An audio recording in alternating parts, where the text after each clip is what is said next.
What is going on, guys? It is Wrestlelamia here, back with another video. Join us now as we look at this week's edition of Raw, as well as the wildest news stories and rumors you need to know, including WWE facing major backlash from the Osbournes, WWE severed ties with Rikishi's promotion, a mass cover-up underway, Syko Stu regains consciousness, Mark Henry has been called out, the real reason behind John Cena's promo, WWE stars reach out to Will Ospreay, and much more. Be sure to subscribe and hit that notification bell for daily wrestling videos.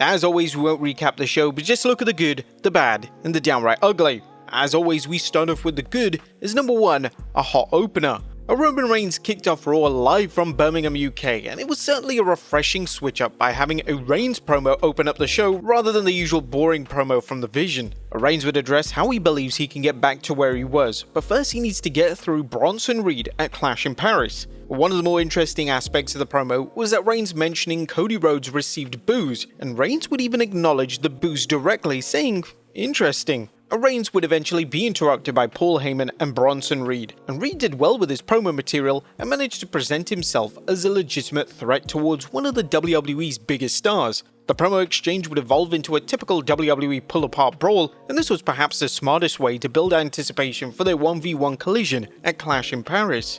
Number 2, JD vs Dragon Lee. JD McDonough and Dragon Lee had every intention of stealing the show on Raw, and they did just that. Their match was a PLE-worthy encounter, however fans reported issues with their stream via Netflix, which led to everyone collectively missing a few minutes of the action, which is a damn shame. But with that being said, the action that we got to see was fantastic, and hopefully this is a 1v1 matchup that WWE revisit down the road. Number 3, IC title shines. And WWE yet again are committing to making the Women's Intercontinental Championship mean something. WWE devoted a ton of time to a promo segment between champion Becky Lynch and Nikki Bella, and it culminated in a title match being made official for Clash in Paris next weekend. We gotta say for this segment, Nikki Bella gave it her all against Becky Lynch, and dare we say it, trumped her in the promo. I mean, lines like, "If you're not a dog, why are you acting like a little bitch?" was just brutal. And what a sign off on the promo, because to me you have a page to write history on. Just great stuff all around. And number 4, Rio. WWE are now officially labeling the Rhea Ripley and Io Sky alliance as Rio, and it's inevitably going to lead to a tag match pitting the duo versus the Kabuki Warriors. Raw last night was another strong showcase for tag teams, as they had multiple backstage segments that furthered their story, and the fans are reacting to the duo like they are one of the hottest acts in the company, which is great to see. And the crowd. I mean, come on, the crowd was absolutely rabid last night. They had a chant for literally everybody. In fact, they were really brutal to one specific wrestler, that being JD McDonough. They had a number of chants for him, including "Your head's massive," "You're just a shit Finn Balor," and "He's got the whole world in his head." But that was a good. What about the bad? Is number 1, stale stable. Now, it's a common consensus that WWE have massively dropped the ball on the New Day's heel run. Kofi Kingston and Xavier Woods were red hot when they turned on Biggie, but WWE failed to follow this up with anything substantial. Now the group has Grayson Waller as somewhat of an associate, and it just feels like WWE are scrambling. Kingston secured a huge W over Penta on Raw last night, but even credible wins aren't helping the group to connect with the fans as heels. But the only thing that we've got to say was good about that has been Xavier Woods' sensational run of "what the hell is he wearing this week" outfit. Number 2, Netflix glitches. The Netflix platform usually works extremely well, however last night there were a number of issues. During the JD McDonough vs Dragon Lee match, the stream froze and then played in slow motion. Then at the top of the second hour, the show started having an 8-minute commercial. It was as if something had gone wrong on the show and WWE needed to waste time. It was really bizarre. And a predictable main event. A Raw was main evented by Bron Breakker vs LA Knight, and as expected, world champion Seth Rollins interfered and cost Knight the win. Knight taking a pinfall loss days before his world title match on a PLE was a questionable move, but this could have been avoided. The post-match angle saw Jey Uso and Knight get beaten down before CM Punk made the save. The 3 challengers would then butt heads before Jey Uso stood tall to close out the final Raw before Clash in Paris. There was nothing downright ugly on the show this week. The show from Birmingham stood out thanks to the rabid crowd, and most of the major stories for the PLE at the weekend were advanced on the show. What'd you guys think of Raw last night? Let us know in the comments down below. Now let's move on to the news. Our first story looks at WWE facing major backlash from the Osbournes. Our top story today takes a look at the fallout from last night's Raw, as WWE are facing major backlash for a promo segment. During the promo exchange between Becky Lynch and Nikki Bella on Raw, Lynch took a pop at the crowd in Birmingham by mentioning Ozzy Osbourne. "You can have your match, but in Paris at Clash, because I'm not wrestling in Birmingham. The only good thing that came out of here died a month ago." But in fairness to Ozzy Osbourne, he had the good sense to move to LA, a proper city, because if I lived in Birmingham, I'd die too. These comments have since hit mainstream news, with numerous outlets across the world now covering the story. Lynch's comments have also caught the attention of Osbourne's daughter Kelly Osbourne, as she took to Instagram to call out Lynch with some rather unflattering remarks. She, for whatever reason, tagged in Becky Lynch fan number 11, "You are a disrespectful dirtbag. Birmingham would not piss on you if you were on fire. Hashtag Birmingham forever. Shame on WWE for allowing such things to be said about my father and his home." The WWE fans on X have been quick to come to the defense of Lynch, as it was apparent from the promo that Lynch was just poking fun at the city in question rather than Ozzy Osbourne himself. Plus, she's a heel. That's her job, to piss off the crowd. WWE or Lynch haven't made any comment on the situation, but it's possible they will, especially if more media outlets pick up the story. Next up, WWE severed ties with Rikishi's promotion. Fans have been actively calling for Nox Pro to lose their WWE ID credentials, and now it looks like they've got their wish. PW Insider is reporting that WWE are cutting ties with the promotion, and they've even removed them from their talent recruitment website. WWE continues to sever ties with Nox Pro in the wake of the Roger Jackson incident over the weekend. References to the promotion and their academy have been removed from WWE talent recruitment website. Nox Pro was listed there yesterday. Whilst the incident obviously wasn't WWE's fault, it was a bad look for WWE to be associated with the promotion in any way, shape or form, so this was definitely the right call, as there's now been rumours of the promotion covering everything up. Despite Nox Pro publicly condemning the actions of Roger Jackson, there appears to be more to the story. Wrestler Duke Mallow, who was responsible for pulling Jackson off Syko Stu, appeared on the Scaling Up podcast, and during the appearance, a private message from a company higher up was revealed, which discouraged anyone from speaking with authorities about the incident without guidance from the promotion. At this school are being encouraged to not cooperate with the police. From what I hear, the police were there investigating the scene shortly after Stu was removed, and there has been multiple requests that have gone downstream from upper management to not talk with the police directly if they are contacted, and to only let a certain group of individuals interact with the police. That is extremely dishonest.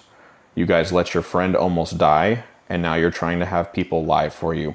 And you to every single person who replied to them, "Yes, sir. You are all weak sacks of and I hope you rot in hell. You are wasting oxygen that other people could be breathing. Go yourself." And if you continue to be complacent in this investigation and you side with the people who you know are in the wrong, I wish nothing but the worst for you. This is incredibly concerning, and hopefully the authorities become aware of what the promotion is trying to do. Next up, a GoFundMe launch for the wrestler. Now, an official GoFundMe has been launched to help Syko Stu, and according to the campaign notes, any donation will be used to cover medical expenses, recovery support, and loss of earnings. Hello everyone, I'm reaching out to get the support for Stuart Smith, better known as Syko Stu. On August 23rd, he was involved in an unscripted assault that left him in the hospital with intense recovery needed to regain good health. Stuart Smith is a US Army veteran who used wrestling as an outlet to deal with his PTSD. This incident has not only caused major physical harm, but will also disrupt his career inside the ring and outside of it. Any donation will be used to cover uncovered medical expenses, recovery support, and loss of income. Now, at the time of publishing, the GoFundMe has reached over $60,000, which is amazing to see. There have been some notable donations on the page, including Chris Jericho, who's donated $2,500. Jericho makes a habit of coming through in situations like this, and this isn't the first time which he has helped out wrestlers via a monetary donation. Next up, Syko Stu regains consciousness. Now, we finally have some positive news when it comes to Syko Stu's condition. Stu's brother took to his personal Facebook page to state that he's now conscious, and Stu has thanked everyone for their love and support. "Good morning, thank you for your outpouring of support. Stuart is conscious and does have some recollection of events from the day of the attack. Thank you everyone for reaching out. It's been difficult to get back to everyone individually. We'll be setting up something for anyone wishing to donate. I will update with a link when possible. He's currently resting and says thank you for the love and support." And once again, we here at Wrestlelamia offer our best wishes to Stu and wish him a speedy recovery. Next up, fans call out Mark Henry. Mark Henry has chimed in on the Syko Stu and Roger Jackson situation, and Henry has a rather bold take on the matter that has led to significant criticism being directed his way. Henry spoke to TMZ and he decided to outright defend Jackson's actions. I don't know what I saw, it looked like he wasn't smart to what was going on, and the dude that was messing with him bit more off than he could chew. You gotta be careful with who you're messing with, and what kind of example you are as a veteran for inciting a riot with a kid. I mean, he's not 12, but he's still significantly younger, and you want to make sure that everybody knows what we're doing.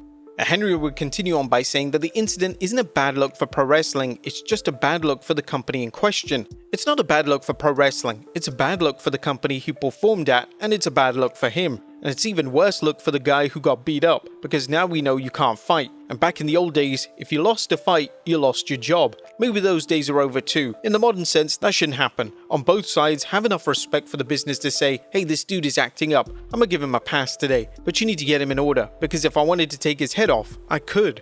Now, these comments are certainly controversial, and this isn't the first time that Henry has had similar takes of this nature. Last year at WrestleMania 40, Henry infamously said that he would have taken Kairi Sane's head off for staying in the ring too long during her opponent's entrance. Next up, a new match set for Clash in Paris.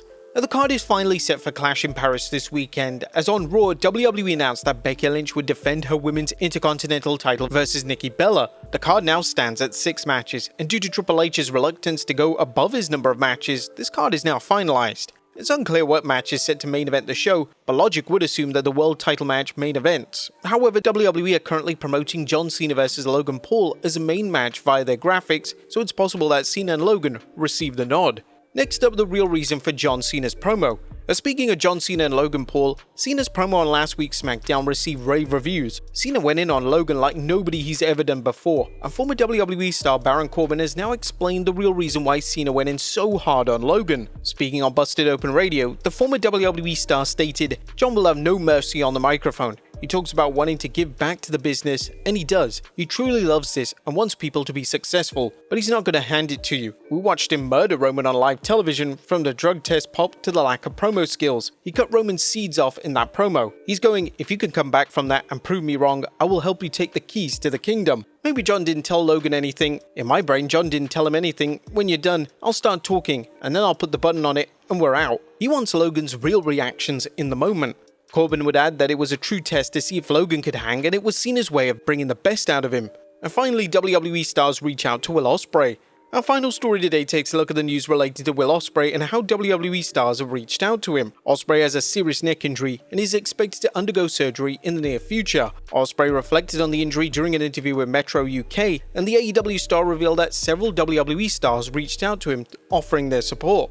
I've got people in WWE that I've never met before in my entire life that reached out because of this neck injury, and they've gone, hey, if you need a doctor, or if there's any questions that need to be answered. Every single one of them are super lovely, and I wish them all the best. I really do. Ospreay was written off AEW television at Forbidden Door, and it's currently unknown how long the talented star will be out of action for. We here at Wrestlelamia wish him the best, and hope that it's not long.